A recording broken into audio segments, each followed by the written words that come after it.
Konnichiwa, I'm Motohiro Komase. Today, I would like to share with you a delicious and easy to prepare Ajinomoto recipe, Ayam Masak Merah. Here are the ingredients.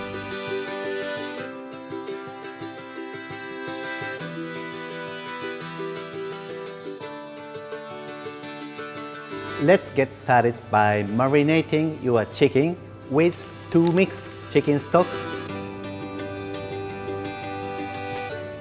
and a little bit salt.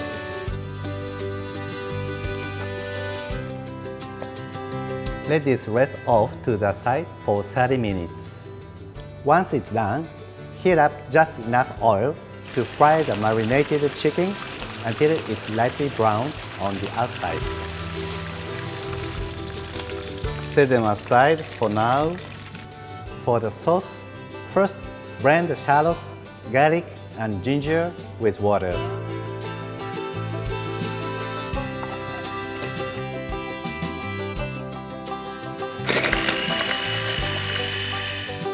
Make sure it's well mixed and there are no big chunks. Then heat about 50 ml of cooking oil and ghee in your pan and saute chili paste until the oil separates. Then add in Bombay onion. Once you smell the aroma, pour in the blended mixture you just made and add the cardamom, cinnamon stick, cloves, star anise, and bruised lemongrass. You can start to smell rich fragrance about now. So add in chili sauce, tomato sauce, and tomato puree, mixing it all well.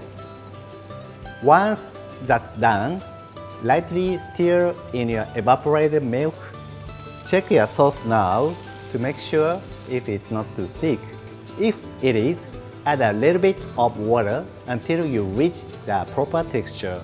Next, carefully place the chicken you browned earlier into the sauce and add sugar.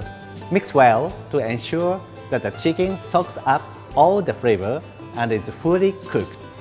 Once the chicken is done, all you have to do is add in your green peas right before you serve. Delicious! Oh, and before you dig in, don't forget to like and share this video on Facebook, YouTube, and our website. Ajinomoto.